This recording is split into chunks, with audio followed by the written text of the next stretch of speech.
Once again, I want to welcome you in today's topic. My name is Prophet Samom Tishbi from Kenya.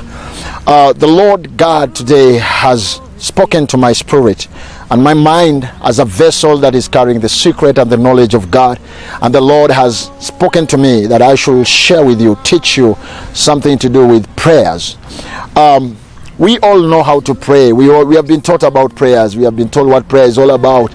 And just to pass on it shortly, I want to say that prayer is a communication between a man and God. Now, when we talk about communication, what are we exactly talking about?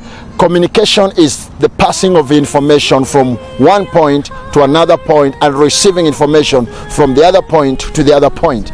And if you look at today's world, the world that we are living in today, you realize that we have so many forms of communication. We have got telephone, we have got fax, we have got Instagram, we have got soft copies, we have got hard ways, and all these are ways of communication that we are communicating. We are conversing through this method. Now, prayer is a spiritual line of communication between mankind and the divine kind.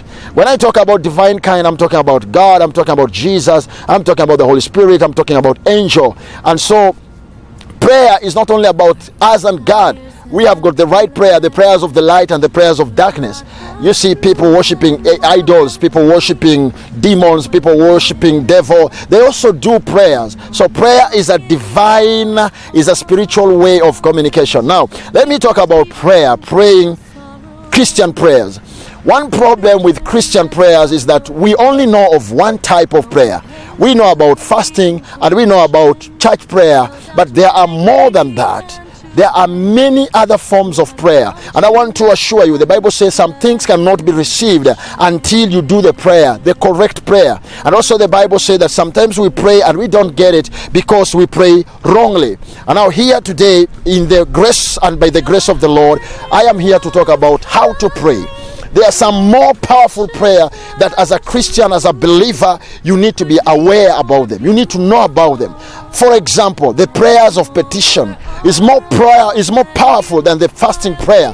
The mountain prayers, you need to know about mountain prayers. And not everything raised up as a mountain is a mountain for prayer. The Bible says when Elijah, the prophet of God, was running away from Jezebel, there were so many mountains in Israel, but there was a specific mountain that Elijah was going unto.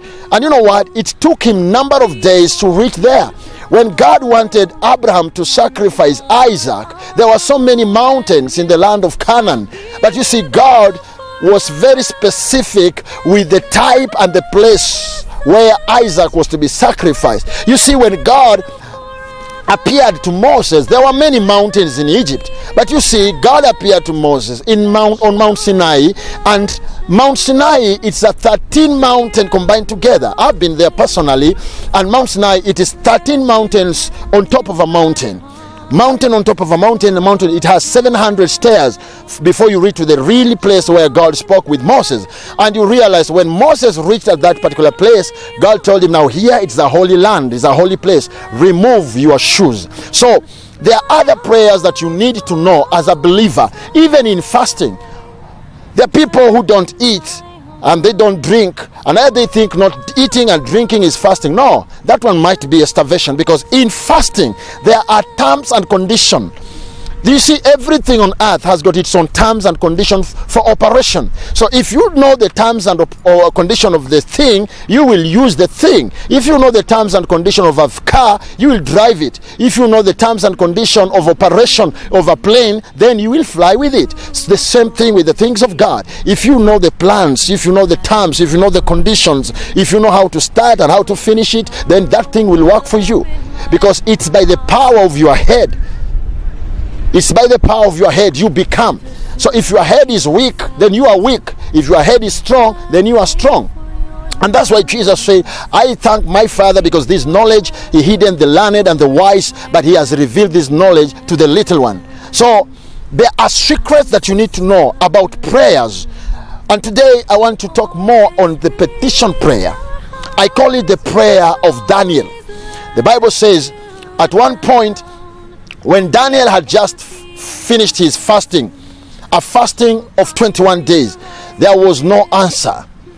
And Daniel decided to redo the prayer. And now the second prayer was a petition prayer. The first prayer, it was a repentance prayer. He was repenting on behalf of his nation. He was repenting on behalf of his people. But now the second phase of the prayer, it was a petition prayer, because Daniel knew very well the prayer he had done the accurate prayer, the right prayer, but the answer had not come back.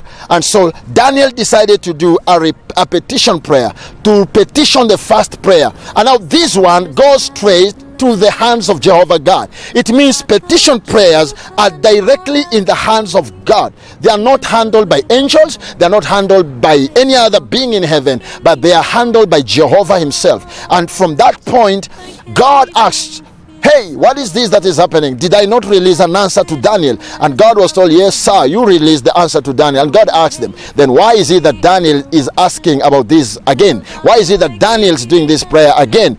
And it was discovered that the angel who had been sent to deliver the report to Daniel had not reached Daniel. And now this time round, God sent the mightier angel than the first angel, and God sent Michael.